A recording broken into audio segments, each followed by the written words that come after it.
যস্যা প্রসাদান্ন গতি কুতোপি ধ্যেয়ং স্তুবং স্তস্য যশস্ত্রীসন্ধম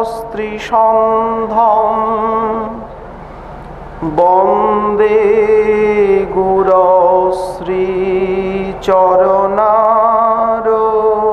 গুরশ্রীচরণারবিন্দম আজানুলম্বিত ভুজৌ কনকাবদাতৌ সংকীর্তনৈকপিতরৌ কমলায়তাক্ষৌ বিশ্বম্ভরৌ দ্বিজবরৌ যুগধর্মপালৌ বন্দে জগৎপ্রিয়করৌ করুণাবতারৌ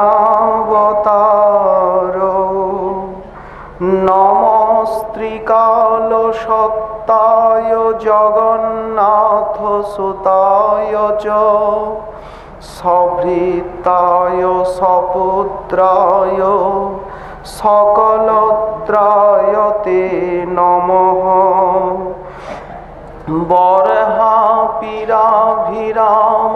মৃগমদতিলকং কুণ্ডলাক্রান্তগণ্ডং কঞ্জাক্ষং কম্বুকণ্ঠং স্মিতসুভগমুখং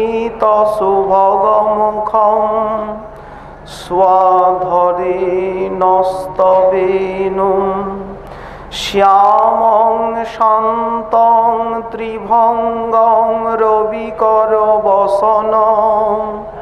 ভূষিতং বৈজয়ন্তা বন্দে বৃন্দাবনস্থং যুবতী শতবৃতং ব্রহ্মগোপালবেশম তপ্ত কাঞ্চন গৌরাঙ্গী রাধে বৃন্দাবনেশ্বরী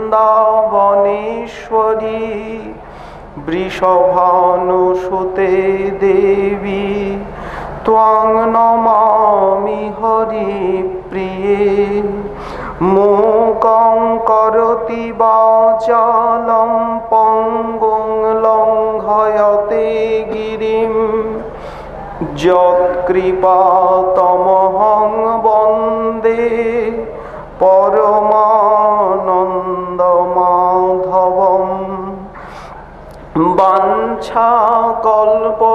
বাঞ্ছাকল্পতরুভ্যশ্চ কৃপা সিন্ধুভ্য এব চ পতিতানাং পাবনেভ্যো বৈষ্ণবেভ্যো নমো নমো হরি ভক্তি পরাজে চ হরিনাম পরায়ণা দুর্বৃত্তা বা সুবৃত্তা বা তেষাং নিত্যং নমো নমঃ নমো ধর্মায় মহতে নমো কৃষ্ণায় বেধসে ব্রাহ্মণেভ্য নমস্কৃত্য ধর্মাन् বক্ষ্যে সনাতনम् নারায়ণং নমস্কৃত্য নরং চৈব নরোত্তমম দেবীং সরস্বতীং ব্যাসং ততো জয়মুদীরয়েৎ জয় রূপ সনাতন ভট্ট রঘুনাথ শ্রীজীব গোপাল ভট্ট দাস রঘুনাথ এই ছয় গোসাইয়ের করি চরণ বন্দন যাহা হইতে বিঘ্ন নাশ অভীষ্ট পূরণ দুর্গমে পথিমেন্ধস্য স্খলৎপাদগতির মোহ সকৃপা যষ্ঠিদানেন সন্ত সন্ত বলম্বনম।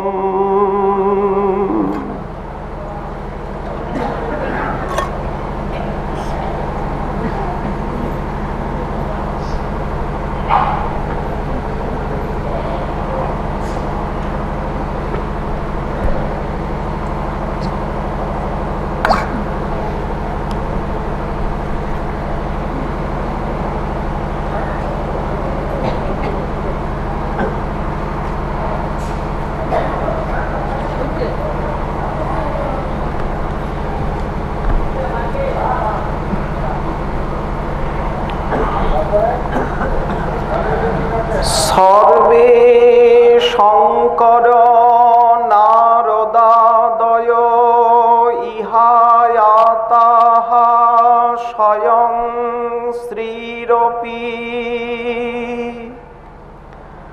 প্রাপ্তা দেবহলায়ুধোপি মিলিতো জাতাশ্চ তে বৃষ্ণয় ভূয় কিং ব্রজবাসিনোপি প্রকটা গোপাল গোপ্যাদয়ঃ পূর্ণে প্রেম রসেশ্বরে বতরতি শ্রী গৌরচন্দ্রে ভুবি।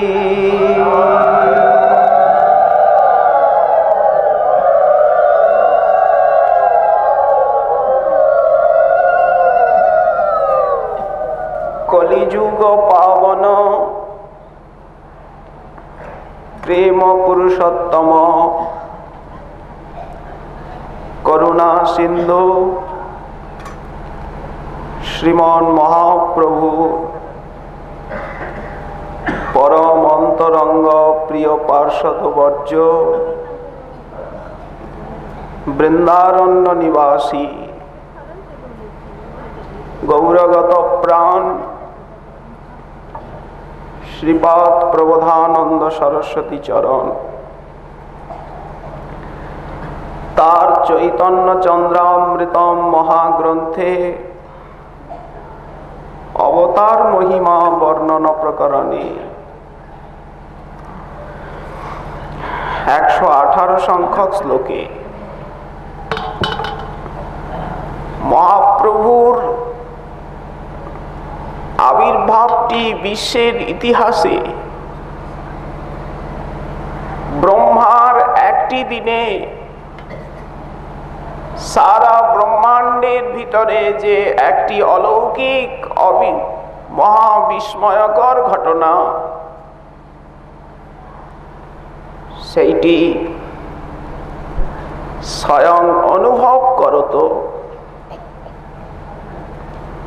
আমাদিগকে সেই অনুভূতি সুধা বিতরণ মুখে বলছেন সর্বে শঙ্কর নারদাদয় ইহায়াতা স্বয়ং শ্রীরপি প্রাপ্তা দেবহলায়ুধৌপি মিলিত জাতাশ্চতে বৃষ্ণয়ঃ ভূয় কিং ব্রজবাসিনোপি প্রকটা গোপাল গোপ্যাদয়ঃ পূর্ণে প্রেম রসেশ্বরে বতরতি শ্রী গৌরচন্দ্রে ভুবি। পূর্ণ প্রেম রসেশ্বরে শ্রী গৌরচন্দ্রে ভুবি অবতরতি। সম্পূর্ণ এই অংশটুকু সপ্তমী বিভক্তি। যখন প্রেম রস শিরোমণি রসিক মুকুটমণি স্বয়ং ভগবান শ্রী শ্রী গৌরচন্দ্র অবতীর্ণ হলেন, ধন্য ধন্য সেই মধুর নদিয়া ধামে,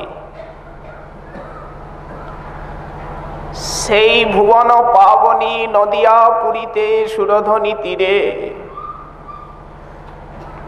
শচীদুলাল রূপে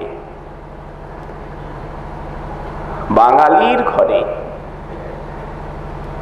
পূর্ণ ভারত ভূমির বুকে সেদিন ভারত যে স্বর্গ কেন বৈকুণ্ঠ অপেক্ষাও শ্রেষ্ঠ, এটি বিশ্ব মানব অনুভব করল। আজ এটি অনুভব করবার দিন এসেছে। ভারতবাসী যে দেবতা অপেক্ষা শ্রেষ্ঠ, ভাগবত তো এতটুকু বলেছেন, বৈকুণ্ঠা জিরে। গৌর পার্ষদগণের বাণী আরো আগিয়ে গেছে। ভারত ভূমি যে বৈকুণ্ঠ, এমনকি গোলক অপেক্ষাও অধিক অধিক মহিমাবান, সেইটি প্রতিপাদন মুখে এই ভারত বসুন্ধরা মাতৃভূমির জয়গান গে শ্রীপাদ বলছেন যে তখন সর্বে শঙ্কর নারদাদয় ইহ আয়াতা, তারা এখানে আসবার লোক তো নয়, কৈলাস ছেড়ে সেই বৈকুণ্ঠের সমীপস্থ সদাশিব লোক থেকে স্বয়ং সদাশিব ভক্ত হয়ে নেমে এসেছেন পৃথিবীতে মানুষ সেজে। বেশি দূরে নয়, আপনাদের নদিয়ায় শান্তিপুরে নারদাদয় আদিপদে সনক সনন্দন সনাতন সনত কুমার যত মুনি ঋষি ব্যাসুক সবাই অন্যের কথা ছেড়ে দিন। শ্রীর অপি, এমনকি বৈকুণ্ঠাধীশ্বরী কমলা মহালক্ষ্মী শ্রী ভূ লীলা, তারা বৈকুণ্ঠ বাস ছেড়ে আর হয়েছেন পৃথিবীবাসিনী। আর কে এসেছেন? বললেন দেব হলায়ুধপি। যখন সবাই গেল, হলধর উনি কি বাকি থাকবেন? আদি শঙ্কর্ষণ হলায়ুধ হলধরও এলেন। আদি সেবক তত্ত্ব। আর কি এলেন? বললেন সর্বে যাদবা বৃষ্ণয়, কৃষ্ণলীলার দ্বারকার পার্ষদ, মথুরার পার্ষদ সমস্ত যাদবগণ, বৃষ্ণিগণ তারাও এলেন। দেবদেবী তো এলেনই, এমনকি ব্রজবাসিনও অপি, সমস্ত ব্রজ পার্ষদ তারাও অবতীর্ণ হলেন। তারা কারা কারা? বললেন গোপাল গোপ্যাদয়, যত গোপ গোপী। তাহলে এই মহারাসস্থলীতে বৃন্দাবনে যারা নেচেছিলেন, কৃষ্ণপ্রিয়া মহাভাবতী রসময়ী, বললেন তারা আজ গঙ্গা পুলিনে নাচছেন। কি মধুর অবতার! কোন যুগে আমাদের জন্ম! ধন্য ভারত ভূমি, ধন্য গৌর দেশ, ধন্য নদিয়া, ধন্য নদিয়ার নব অবতার। অনুভব করবার বিষয়, কিন্তু অনুভব করিয়ে দেবেন কে? মহাজন। মহাজনের বাণী ছাড়া অনুভূতি পাবার দ্বিতীয় কোনো রাস্তা নেই, দ্বার বন্ধ।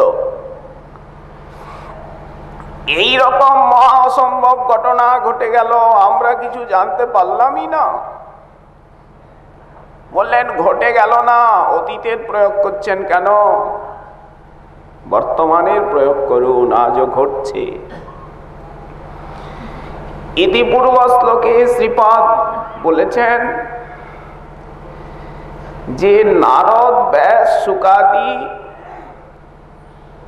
তারা এমনকি সমস্ত দেবতাগণ যে বস্তু আকাঙ্ক্ষা করেন অথচ পান না, সেই উজ্জ্বল মধুর রস আজ মুক্ত হস্তে ব্রজরাজ নন্দন গৌরাঙ্গ রূপে যাকে তাকে দিচ্ছেন। সবাই অধিকারী হয়েছেন, বালক, বৃদ্ধ, যুবক, জড়, পঙ্গু, অন্ধ, নর, নারী, বিদ্বান, নিরক্ষর, পশু, পক্ষী, স্থাবর, জঙ্গম, সবাই। এত সুযোগ, কিন্তু দুর্দৈব অনুভবে এলো না।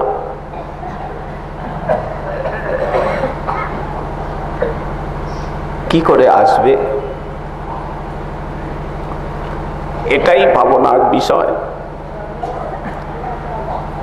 সকলের মনে এইটি প্রশ্ন। চৈতন্য অবতারে বহে প্রেমামৃত বন্যা, সর্বজীব প্রেমে ভাসে পৃথিবী হইল ধন্যা। ব্যাপারটা আপনারা সবাই অনুভব করেছেন, কিন্তু দুর্ভাগ্য, পোড়া কপাল, মাতৃশ ক্ষুদ্র জীবের অনুভূতিতে এলো না। একটা কথা সত্য করে শ্রীচরণে জানাই যে যদি গৌরাঙ্গ কৃপা না থাকে, কার আকর্ষণে, কার আহ্বানে আপনারা ব্রজের পানে ছুটে এলেন? কার দয়া? এই পতিত পাবনী গৌর কৃপার যে স্বাদ, যে মিষ্টতা আপনারা তা অনুভব করেছেন। মাতৃশ ক্ষুদ্র জীবের এ জন্ম কেন, কোটি জন্মেও হবে না। কেন এ কথা? গৌরাঙ্গ কৃপার স্বাদ পেতে কি দূরে যেতে হবে? আপনি আপনার গুরুদেবের ভিতরে অনুভব করবেন গৌরাঙ্গ কৃপার স্বাদ। দূরে নয়, ঘনাঘনত্বম। আজ সাগর মাথার উপরে, বিরাট লবণ সাগর মাথার উপরে এসে গেছে। ওই দেখুন ছাদের উপরে, বর্ষাকাল। তো সাগর কি করে উড়ে ছাদের উপরে উঠল? অত বিশাল সাগর। বললেন করুণার সূর্য রশ্মি টানে মেঘ হয়ে উঠেছে,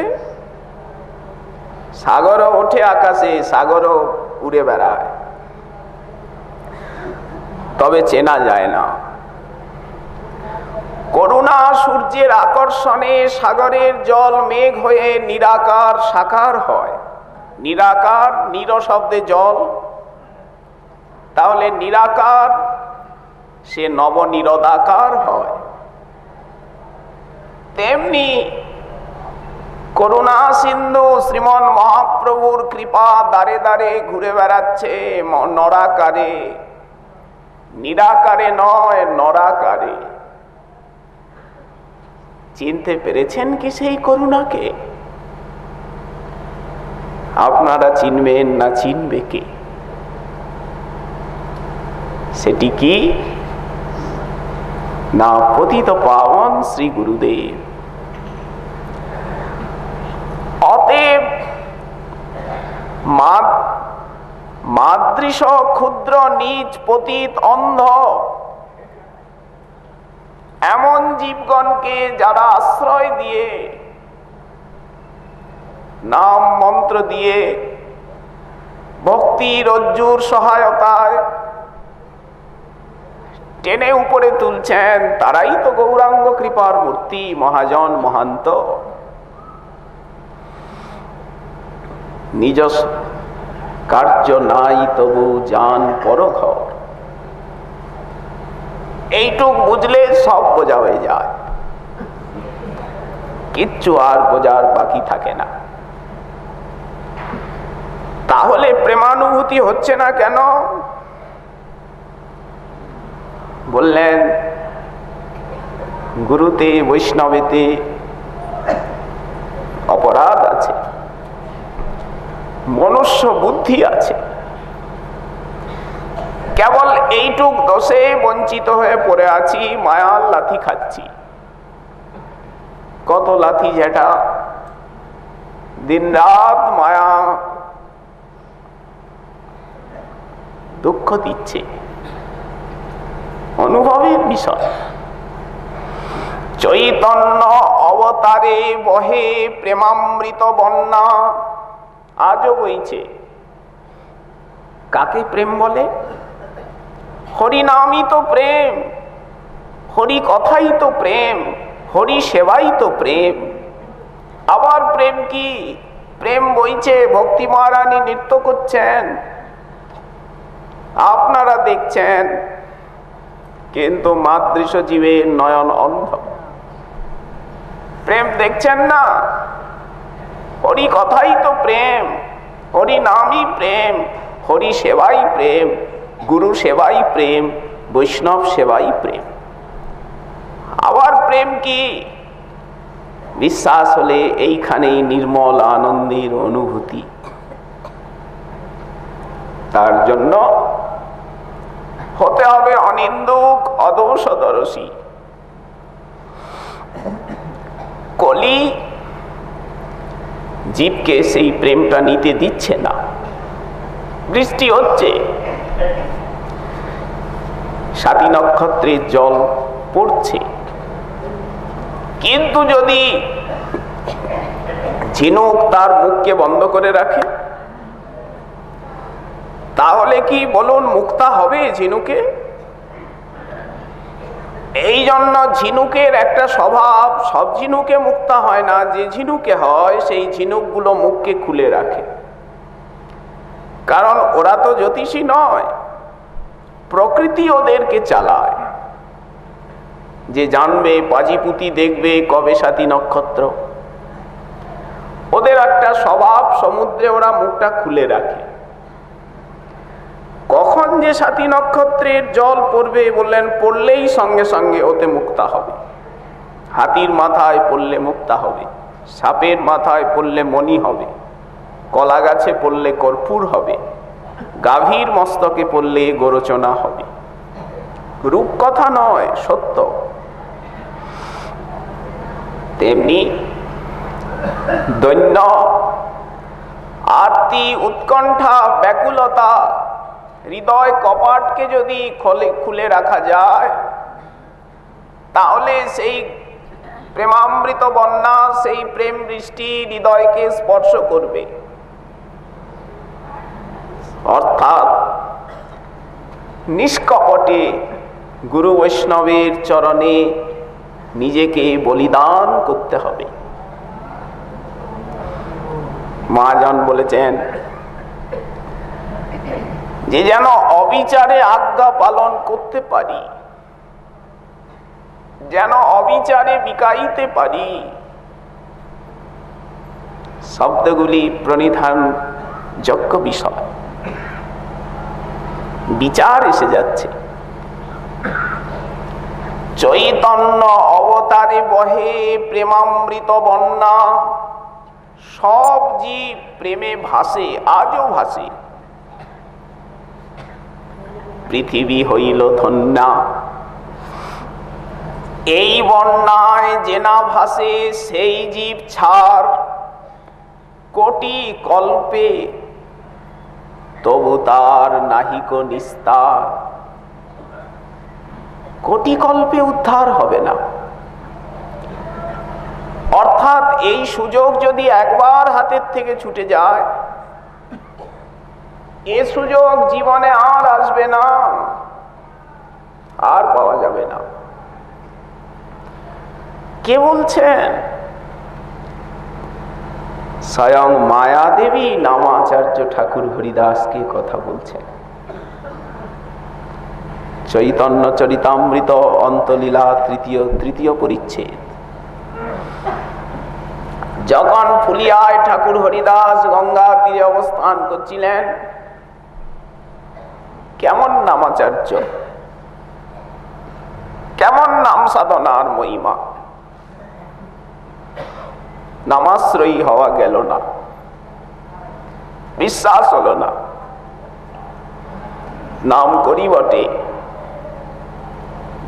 কিন্তু পার্থিব বস্তুর আকাঙ্ক্ষা চিত্তে থাকে। প্রেমের জন্য কি নাম করি, না দেহদৈহিক সুখের আশায় নাম করি?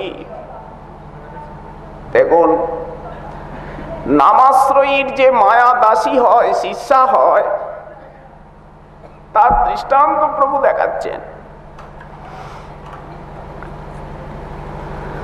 জ্যোৎস্না স্নাত নিশিথিনী, পূর্ণিমা, সেই গঙ্গার শ্বেত তরঙ্গরাজির উপরে চন্দ্রচন্দ্রিকার অপূর্ব তরঙ্গ, সামনে তুলসী বেদী, ঠাকুর নামানন্দে মত্ত।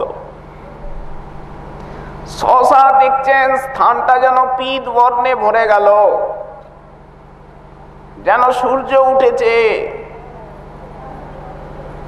উজ্জ্বল জ্যোতির্ময়ী দেবী, নারী মূর্তি।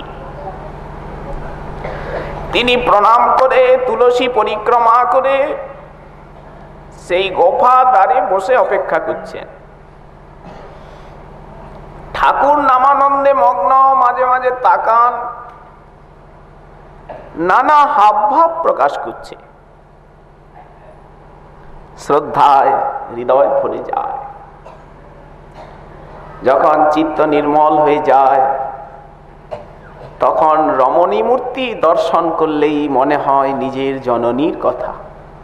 রমণী জননী, মাতৃজাতির সম্মান, ভারতের এক অলৌকিক ঋষি শাস্ত্রের অবদান। পায়ের তুলি নিতে ইচ্ছা জাগে, কিন্তু হাবভাব প্রকাশ করছে। স্নেহময়ী জননী, ভগিনীতে বিশ্ব ভরা, শক্তি, স্নেহ শক্তি ছড়ানো। মাতৃস্নেহ বিনা কোন মানব বাঁচতে পারে না, কোন পশু পক্ষী। যা দেবী সর্বভূতেষু মাতৃরূপেণ সংস্থিতা, এর অলৌকিক ব্যাখ্যা আছে। মাতৃশক্তির মহিমা। বৈষ্ণবগণের মতো এমন শক্তিবাদী কে আছে বলুন দেখি? পরাশক্তি রাধারানী যশাংসে লক্ষ্মী দুর্গাদি শক্তয়, যার অংশাংশে লক্ষ্মী দুর্গাদি অনন্ত শক্তি। তো গৌড়ীয় বৈষ্ণব অনন্য রাধা উপাসক, রাধা নিষ্ঠ। রাধা বলতে তাদের দেহে পুলক জাগে, নয়নে অবিরাম অশ্রু ধারা ঝরে। প্রাণেশ্বরী, স্বামিনী, আত্মেশ্বরী, সর্বেশ্বরী, এই সম্বন্ধে গৌড়ীয় বৈষ্ণব বার্ষভানবীর সঙ্গে চির সম্বন্ধে আবদ্ধ। তাদের মতো এমন কট্টর শক্তিবাদী কে আছেন বিশ্বে? সেই করুণা শক্তির অভিব্যক্তি বিশ্বে ছড়ানো, কিন্তু আয় মলিন হৃদয় সে অনুভব হয় না। একদিন গেল, দুদিন গেল, 3 দিন গেল, ঠাকুর বসে হাসেন, মাঝে মাঝে নাম করেন, আর নাম তো চলছে, নয়ন খুলে দেখেন। ঠিক বেনাপোলের জঙ্গলে যা হয়েছিল, তবে সে ছিল সাধারণ মানবী, ইনি এসেছেন কৃষ্ণের তটস্থা শক্তি পরীক্ষা করছেন, মহামায়া। শেষে বললেন প্রণাম করে, ঠাকুর আমি ব্রহ্মা শঙ্কর আদি সবারে মহিল, কিন্তু তোমায় মোহিত করতে পারলাম না। তুমি চৈতন্য দাস, তুমি নামাশ্রয়ী, নাম রসের আস্বাদন পেয়েছ। চৈতন্য দাসকে বশীভূত করবার ক্ষমতা আমার নাই, এইটা বুঝলাম। মম মায়া দূরত্বয়া। গৌরাঙ্গ দাস কিভাবে মায়াকে জয় করে ঠাকুর জগৎকে দেখালেন। বিষয় গন্ধ থুৎকৃতি, বিষয়ের গন্ধ পর্যন্ত তাদের কাছে অসহনীয়। অন্তরে আসে ত্যাগ। বাইরে তারা সাধারণ মানবের সঙ্গে মিশে সাধারণ হয়ে থাকেন, চেনবার উপায় নেই, কিন্তু তাদের অন্তর কটিত ত্যাগ বাসনায় উজ্জ্বল হয়ে আছে। কে চিনবে এই সব চৈতন্যের ভৃত্য? ধন নাই, জন নাই, নাহিক পাণ্ডিত্য। ব্যাসাবতার লিখছেন শ্রীধরের সম্বন্ধে, সারা নদিয়া শ্রীধরকে ঘৃণা করে। কেন? দরিদ্র, দরিদ্রকে সবাই ঘৃণা করে। ধন নাই, জন নাই, নাহিক পাণ্ডিত্য, কে চিনিবে এই সব চৈতন্যের ভৃত্য? কি মধুর গৌড়ীয় দর্শন! শুধু প্রত্যেকটি মানবের হৃদয়ের দ্বারে, মনে মনে, কানে কানে, প্রাণে প্রাণে, গৃহে গৃহে এই গৌরলীলা মাধুরীর বীজ, গৌড়ীয় দর্শন চেতনার বীজ, গৌড়ীয় ধীষণা, গৌড়ীয় সাধনার বীজকে সহস্র হস্তে ছড়াতে হবে। দেখুন আপনাদের সম্প্রদায়কে সবাই নেয় কি না নেয়, দেখুন পরীক্ষা করে। জগবাসীর কানে গৌরাঙ্গের কৃপা গেলেই, গৌরাঙ্গের কথা গেলেই, গৌড়ীয় সম্প্রদায়ের সাধনার মহিমা, ধীষণা, ত্যাগ, বৈরাগ্য, আদর্শ, তারা পুলকিত হবেন। বিশ্বের ইতিহাসে এমন সম্ভব হয়? সনাতন গোস্বামী চরণ পরশমণি পেয়ে ছুঁড়ে ফেলে দিলেন, বললেন তো ছোব না, শীতকাল এখন। স্নান করতে হবে আমার, খুঁজে দিন না, পাচ্ছি না। শেষে তার মনে হলো, যে ধনে হইয়া ধনী তুমি মনিরে না মানো মনি, সেই ধন পেতে বৃন্দাবনে আসা, এইটি সেই ধনের ভূমি। এখানে যারা নিবাস করেন তারা সেই ধনে ধনী। কত গুপ্ত ভজনশীল মহাপুরুষ এই ব্রজধামে এখনো লুকিয়ে আছেন, যারা বিশ্ব পাবন পাদ রেণু, যাদের একটা চরণ রজকণা সারা জগৎকে পবিত্র করতে পারে। কিন্তু তারা কি আমার মতো ক্ষুদ্র দিনহীন পতিত জীবকে ধরা দেবেন? ধরা তো দেন না তারা, অথচ ঘুরে বেড়াচ্ছেন সাধারণ মানুষের মধ্যে, সাধারণ হয়ে মিশে। আমরা মানব, আমরা কি মহামানবকে ধরতে পারবো? দেবতাকে চিনতে পারবো? তবে কৃপা হলে পারাও সম্ভব। চিন্ময় নিত্যলীলা বিহার ভূমি, এখানে সতত মহাপুরুষগণ গুপ্ত ব্যক্ত রূপে ভ্রমণ করছেন। আমরা চিনব না তাদেরকে, চিনিয়ে দিলেও চিনব না, সে ক্ষমতা নেই। তো এখন শেষে বললেন যে আমি তোমায় মোহিত করতে পারলাম না, শিষ্য হতে চাই। পূর্বে আমি রাম নাম পেয়েছি শ্রীমন মহাদেবের কাছে, তোমার কাছে কৃষ্ণ নাম পেতে চাই। এই বলে এই মায়াদেবী মন্তব্য করছেন, চৈতন্য অবতারে বহে প্রেমামৃত বন্যা, সব জীব প্রেমে ভাসে পৃথিবী হইল ধন্যা। আমি বাদ থাকবো? এটা হয়? সবাই পেট ভরে অমৃত পান করছে, তখন রাহুর কি মনে হলো? তখন তো সে রাহু নয়, পরে হলো। তো ছলটা তো বুঝতে পারলাম, চাতুরী, বিষ্ণুর চাতুরী। দেবতার রূপ ধারণ করে চন্দ্র সূর্যের মাঝখানে ঠেলে আর বসেছে, হাত পাতল। আবেশেছিলেন মনমোহিনী মোহিনী, পড়ে গেল, নীল চেটে। চন্দ্র সূর্য ইঙ্গিত করলো, সঙ্গে সঙ্গে সুদর্শন তার কাজ করে ফেলল। আজও ছুটে আসে সেই বিরোধিতা। জগতের অমঙ্গল আনে অবশ্য,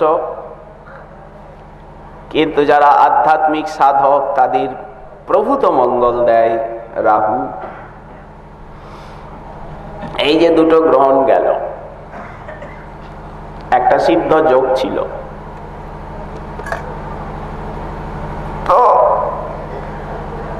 যারা জ্যোতির্বিদ তারা বলেন 1 মাস এই প্রকার 2টি গ্রহণ, এইটি অমঙ্গলের চিহ্ন, প্রাকৃতিক বিপদের চিহ্ন। এর দ্বারা সূচিত হয় যে ভারতের বিশেষ মহামানব মহাপুরুষ তাদের অন্তর্ধান ঘটবে, ইত্যাদি ইত্যাদি ইত্যাদি। এই প্রকার বহু গবেষণা পক্ষকালের থেকেই সংবাদপত্রে আমরা পড়ে আসছি। জ্যোতিষশাস্ত্রেও আমরা তাই দেখতে পাচ্ছি। যারা জ্যোতির্বিদ তারা বলেন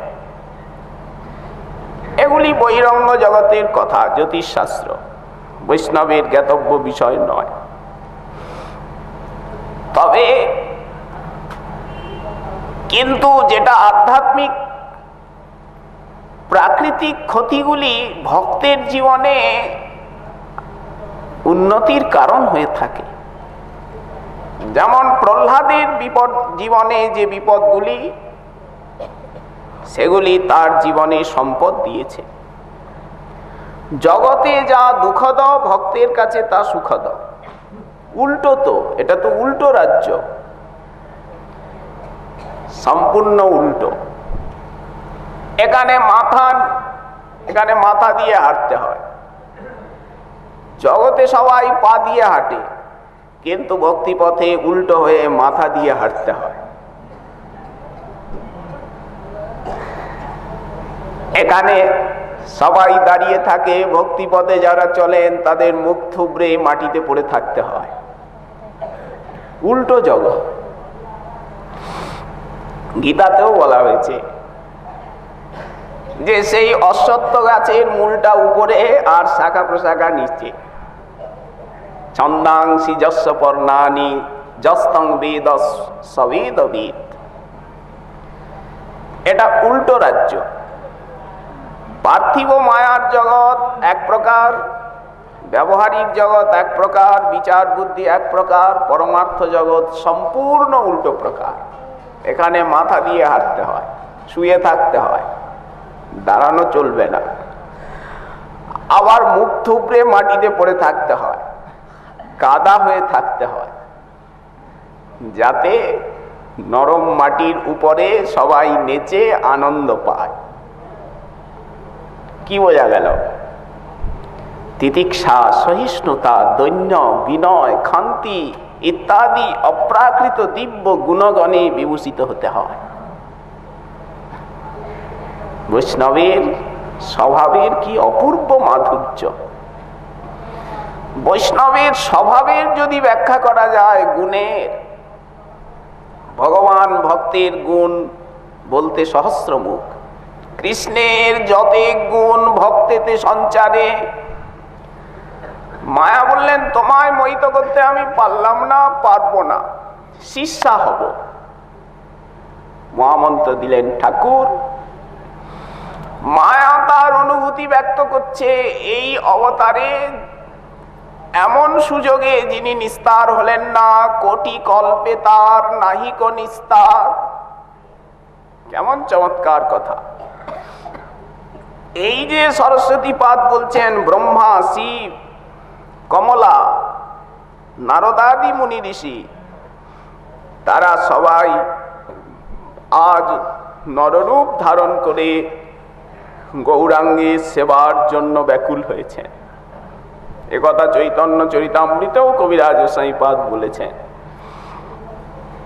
ব্রহ্মা, শিব, সনকাদি পৃথিবীতে জন্মিয়া কৃষ্ণ নাম লইয়া সবে বেড়ান নাচিয়া, প্রেমে লুব্ধ হয়ে লক্ষ্মী আদি করি কৃষ্ণ প্রেমে লুব্ধ হইয়া, নাম প্রেম আস্বাদিলাম মনুষ্যে জন্মিয়া। দেখুন কি যুগের মানুষ আমরা! অন্যের কা কথা আপনে ব্রজেন্দ্র নন্দন, অবতরী নাম প্রেম করেন আস্বাদন। স্বয়ং শ্রীকৃষ্ণ তিনি গৌরাঙ্গ রূপে নিজের নামে নিজে বিভোর হলেন, নিজের রূপ গুণ লীলা সাধনে নিজে বিভোর হয়ে গেলেন। কেন বললেন? সাধু কি কৃপা বিনা প্রেম নাহি হয়, মায়া দাসী প্রেম মাগে ইথে কি বিস্ময়। সাধু কৃপা ছাড়া কেউ প্রেম পেতে পারেন না, আর ব্রজভক্তের কৃপা ছাড়া ব্রজ প্রেম হবে না। রাধা চরণার বৃন্দে প্রেম লাভ করতে গেলে যারা অনন্য রাধানিষ্ঠ তাদের তো কৃপা লাভ করতে হবে। নিতাই গৌরাঙ্গ চরণে প্রেম লাভ করতে গেলে যারা অনন্য নিতাই গৌরাঙ্গ নিষ্ঠ তাদের কৃপা ছাড়া হবে কি করে হবে? ধনীর কৃপা ছাড়া ধন হয়? হাজার রাস্তায় ঘুরে বেড়ান, আপনি টাকা পাবেন? টাকা কি উঠছে? ধনীর কাছে হাত পাতুন, বাবু 3-2-5 টাকা, তিনি উদার হলে সঙ্গে সঙ্গে পকেটের থেকে বের করে দিয়ে যা। তেমনি প্রেম রাখা আছে গুরু বৈষ্ণবের কাছে। আমরা যদি অভিমান শূন্য হয়ে তাদের কাছে হাত পাততে পারি, তাদের করুণার দ্বারে ভিখারি হতে পারি, তারা কৃপা করে দেবেন, পাবো। বিনা সাধনায় পাওয়া যাবে, কারণ বস্তুটা তাদের, তারা ভান্ডারী, যারা গৌরাঙ্গের নিজজন। তাই চৈতন্য গোসাই লীলার এই তো স্বভাব, নাচে গায় ত্রিভুবন পাইয়া প্রেম ভাব। ত্রিভুবন আজ নৃত্য করছে প্রেম ভাব প্রাপ্ত হয়ে। কৃষ্ণ আদি করি যত স্থাবর জঙ্গম, কৃষ্ণ প্রেমে মত্ত হইয়া করে সংকীর্তন। কৃষ্ণ আজ কৃষ্ণ সংকীর্তনে মেতেছেন। স্থাবর জঙ্গম দেব দেবী মুনি ঋষি নিত্য সিদ্ধ সব পার্ষদ তারা নাম নিয়ে কাঁদছেন। কিন্তু আয় সাধারণ মানব তারা ভক্তিকে নিয়ে কত বিতর্ক, কত প্রশ্ন, কত সংশয়, কত সন্দেহ। ব্যাসাবতার লিখেছেন, যেদিন ফাল্গুনী পূর্ণিমায় চৈতন্যের অবতার হলো, চৈতন্য অবতার শুনিয়া দেবগণ উঠিল পরম মঙ্গল রে, সকল তাপহর শ্রী মুখচন্দ্র দেখি আনন্দে বিহ্বল হইলা রে। অনন্ত ব্রহ্মা শিব আদি করি যত দেব, সবাই নররূপ ধরিয়া রে। সেই ফাল্গুনী পূর্ণিমা গাহেন হরি হরি গ্রহণের ছল করি, কেহ কারে লখিতে নাহি পারই রে। কি অপূর্ব গৌরাঙ্গের লীলা! দশ দিকে ধায় লোক নদিয়ায় বলিয়া উচ্চ হরি হরি, মানুষে দেবে মিলি একত্রে করয়ে কেলি। আনন্দ কি আনন্দ নবদ্বীপ পুরী রে। ধন্য ধন্য মহাজনের অনুভূতি। আচ্ছা, এই যে বললেন শঙ্করাদয়, শ্রীমন মহাদেব এসেছেন, অদ্বৈত প্রকাশ গ্রন্থ দেখবেন, সদাশিব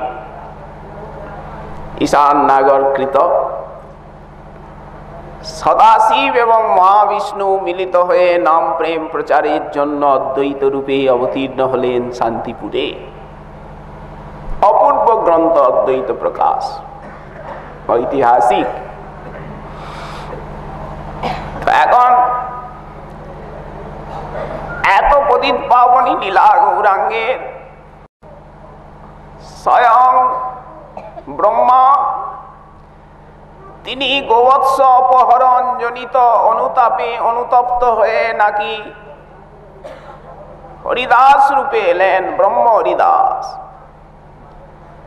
ব্যাসাবতার লিখছেন যে ভক্তি মার্গে তো জাতিকুলের বিচার নেই, আপনারা কিন্তু কখনো জাতির বিচার করবেন না, পায়ে পড়ি। ভক্তি জগতে এসে কখনো যারা দীক্ষিত সদাচারী তারা কোন জাতির, তারা কি গৃহী হন কি ত্যাগী হন, এই সিদ্ধান্ত শ্রী নিত্যানন্দ প্রভু অক্ষরে অক্ষরে পালন করেছে। ব্রাহ্মণে চণ্ডালে মিলি করে কোলাকুলি, কবে বা ছিল এর অঙ্গ? এটা স্মার্তবাদীদের মত। যারা সাধারণ ভক্তিশূন্য স্মার্তবাদী তারা বিচার করবেন জাতি। দীক্ষিত বৈষ্ণব মাত্রেই তারা পরম পাবন। তিনি গৃহী হন আর তিনি ম্লেচ্ছই হন আর তিনি বিপ্রয়ী হন, সবার ঢালা সমান অধিকার। এটি মহাপ্রভুর সিদ্ধান্ত, শ্রীমদ্ ভাগবতের সিদ্ধান্ত, সর্বশাস্ত্রের সার সিদ্ধান্ত। অতএব যারা ব্রাহ্মণ্যবাদ নিয়ে চলেন, সরল ভাষায় প্রকাশ্য সভায় আমি বলবো তারা গৌড়ীয় সম্প্রদায়ের শত্রু। কেন? তারা নিতাই গৌরাঙ্গকে মানেন না। তাহলে কেন মহাজন বললেন ব্রাহ্মণে চণ্ডালে করে কোলাকুলি, কবে বা ছিল এর অঙ্গ? জাতির বিচার আজকালকার শিক্ষিত সমাজে, যেখানে বিজ্ঞানের এত উন্নতির যুগ, আজ আপনি কোনো নিচু জাতিকে যদি নিচু ভাষায় কিছু বলেন, আপনার নামে মানহানি হয়ে যাবে আদালতে। আপনি বলতে পারবেন না মেথর, বলতে হবে হরিজন। ডোমকে বলতে পারবেন না ডোম, বলতে হবে হরিশ্চন্দ্রের তোমরা বংশ, হরিশ্চন্দ্রের গণ। যেখানে সরকার এতটা তাদেরকে সম্মান দেন, আর আমরা বৈষ্ণব ধর্ম অবলম্বী হয়ে সংকীর্ণতায় আবদ্ধ হয়ে আমরা বিচার করতে যাই, ইনি ব্রাহ্মণ, ইনি ক্ষত্রিয়, ইনি বৈশ্য, ইনি শূদ্র।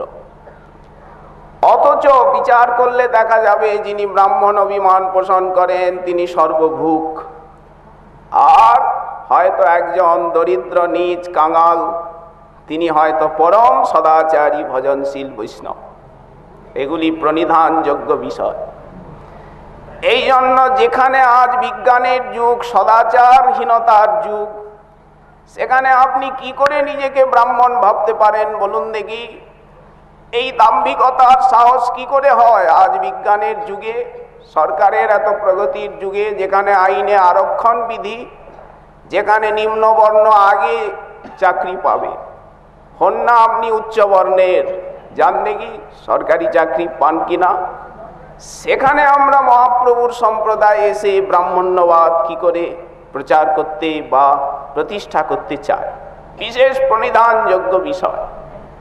তাই ব্রাহ্মণে চণ্ডালে করে কোলাকুলি, কবে বা ছিল এর অঙ্গ, পতিত হেরি কান্দে, ওগো স্থির নাহি বান্ধে।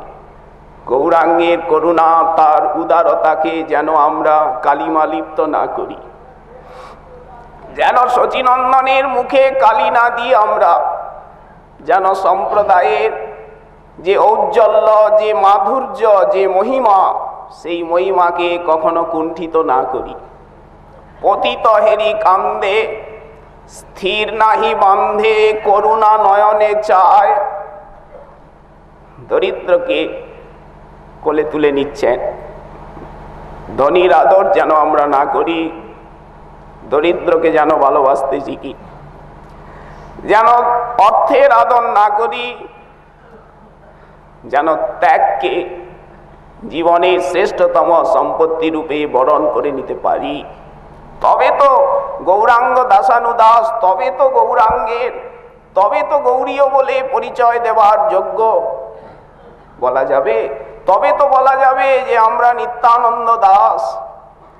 তা না হলে বৃথা বৃথা ব্যথা। পতিত হেরি কান্দে, স্থির নাহি বান্ধে, করুণা নয়নে চায়। নিরুপম হেম যিনি, উজর গোরাতনু, আজ ঘন অবনী গড়ি যায়। গৌরাঙ্গের নিছনি লইয়া মরি, হে গৌরাঙ্গ তোমার করুণার কথা ভেবে আশ্চর্য হয়ে যায়। অরূপ মাধুরী পীড়িতি চাতুরী, তিল আধো পাশরিতে নারী। আমরা বিচার করি, এ ছোট এ বড়, এটা ভালো ওটা মন্দ, ওটা ন্যায় ওটা অন্যায়। কেন আমাদের তো দুটো চক্ষু না, সহস্র চক্ষু। কিন্তু দেখুন মহাপ্রভু কিছু বিচার করছেন না, নিতাই চাঁদ কিছু বিচার করছেন না। যারে দেখে তারে বলে দন্তে তৃণধরি। কে এনার তত্ত্বটা কি? গললগ্নিকৃতবাসে সবার দ্বারে লুণ্ঠিত হচ্ছে। আমারে কিনিয়া লহ ভজ গৌর হরি, এত বলি নিতাই আমার ভূমে গড়ি যায়। সোনার পর্বত যেন ধুলাতে লুটায়, তাই গৌরাঙ্গ তোমার নিছনি লইয়া মরি। মহাপ্রভু যে গৌরীয় সম্প্রদায় রূপী ছাতা ধরেছেন, এই ছাতার তলায় অনন্ত কোটি ব্রহ্মাণ্ডের জীব এসে সুশীতল হতে পারেন। ব্রহ্মা এসেছেন, নারদ এসেছেন, সনকাদি মুনিগণ এসেছেন, সবাই এসেছেন, কমলা এসেছেন। অনন্ত ব্রহ্মাণ্ডের জীবের তলায় দাঁড়ালেও স্থানের অভাব হবে না। এত উদার সম্প্রদায়, এত মধুর শীতলতা এখানে। গৌরাঙ্গের নিছনি লইয়া মরি, অরূপ মাধুরী পীড়িতি চাতুরী, তিল আধো পাশরিতে নারী। বরণ আশ্রম, দেখুন মহাজন বলছেন বর্ণ আশ্রম। আমরা বিচার করি ইনি গৃহী, ইনি ত্যাগী, কিন্তু ওনার কাছে সব বিচার নাই, উনি উদার শিরোমণি। বর্ণ আশ্রম, আমরা বিচার করি ইনি ত্যাগী, ইনি ভোগী, কিন্তু উনি কি বিচার করেন? বর্ণ আশ্রম কিঞ্চন অকিঞ্চন। কিঞ্চন বলতে বিষয়ী, আর অকিঞ্চন বলতে যার কিচ্ছু নাই, অনন্য কৃষ্ণ শরণ।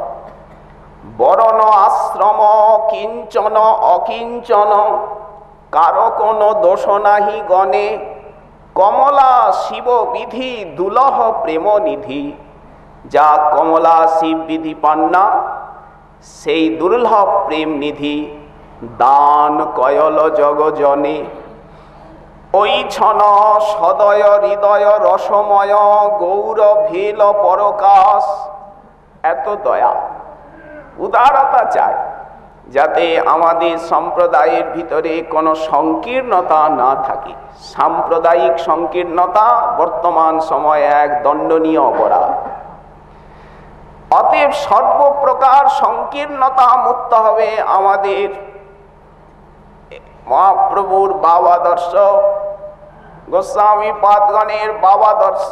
সর্ববিধ সংকীর্ণতা এবং কঠোরতা, কটুতা, কার্পণ্যতার অনেক উপরে। এ তো মহাকাশে বিচরণ। গৌড়ীয় সম্প্রদায়ে আশ্রয় মানেই মহাকাশে বিচরণ। তাই ওই ছন সদয় হৃদয় রসময়। গৌর ভেল পরকাশ। প্রেম ধনের ধনী কয়ল অবনী। সারা অবনী প্রেম ধনে ধন্য হলো। বঞ্চিত গোবিন্দ দাস। সবাই পেল, কিন্তু আমি পেলাম না। মহাজন হাহাকার করে কাঁদছে। সরস্বতী পাদ তার অনুভূতি ব্যক্ত করতে গিয়ে বললেন, সবাই এসেছেন এই অবতারে, কারণ এটা মহা অবতার, মহাবতারীর মহাবতরণ, মহা উদ্ধারীর মহা উদ্ধরণ লীলা। এই জন্য এখানে সবাই ভাগ নিয়েছেন। কে কে এসেছেন, কিভাবে এসেছেন, শ্রীমদ আনন্দী তার টিকাতে অপূর্ব ভাষায় সেটিকে পরিষ্কার রূপে বর্ণন করেছেন।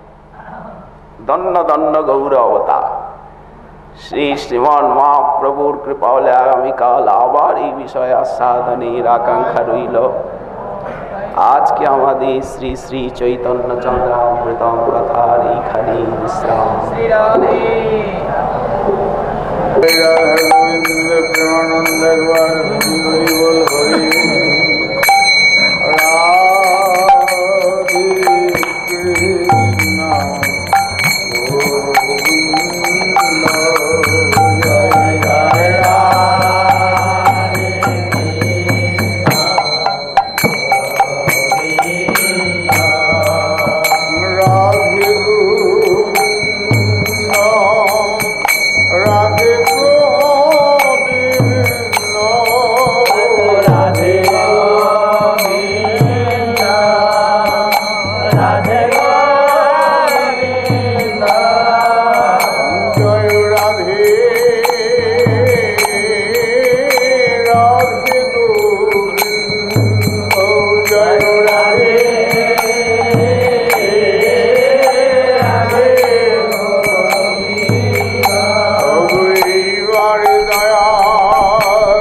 করুণা দয়া করু রাধে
हृदय आसन पेते रेखे একবারে সে তারা দেখি রানী গোবিন্দ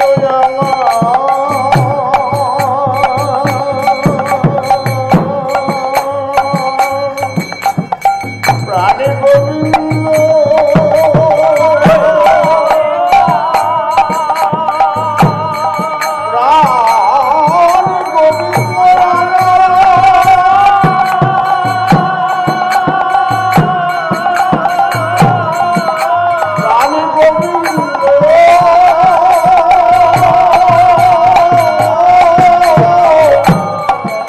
গোবিন্দ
জয়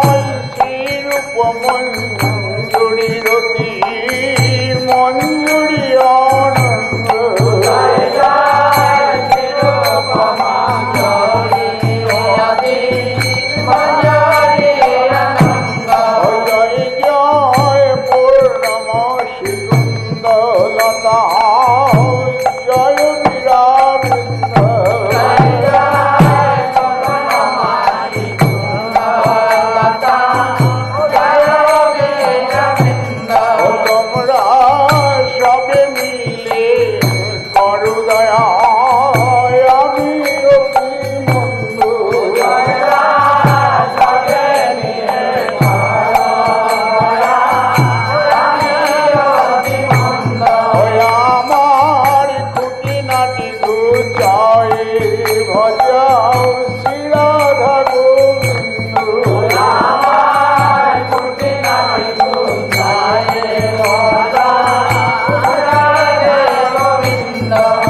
আমায় সংকীর্তন রঙ্গেতে দেখাও শ্রী রাধা গোবিন্দ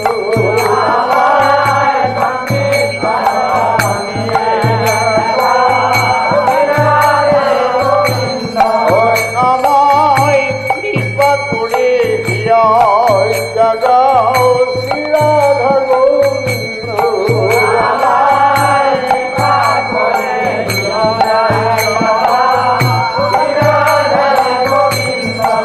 যেন আকুল প্রাণে গাইতে পারি হারাধে গোবিন্দ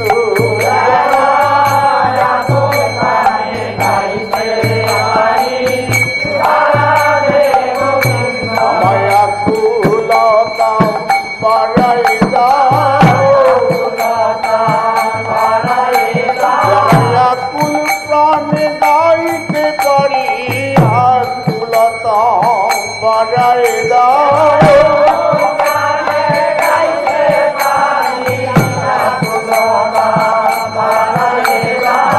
আকুল প্রাণে ডাকতে পারি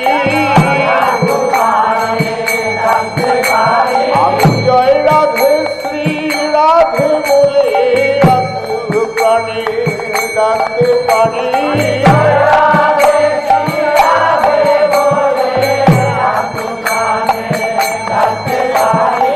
বৃন্দাবনের পথে পথে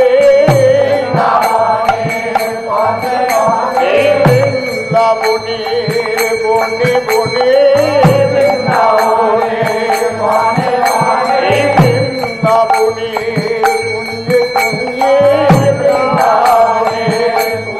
কুঞ্জে রাধা কুঞ্জের তটে বসে আমায় রাধে দয়া করো বলে আকুল প্রাণে ডাকতে পারি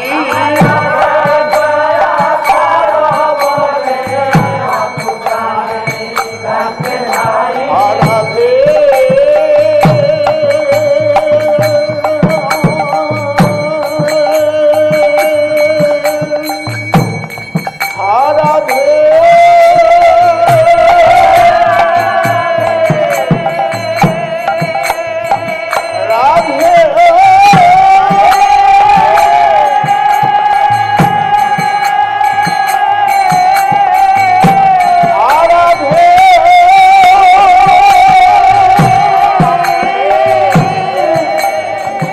রাধে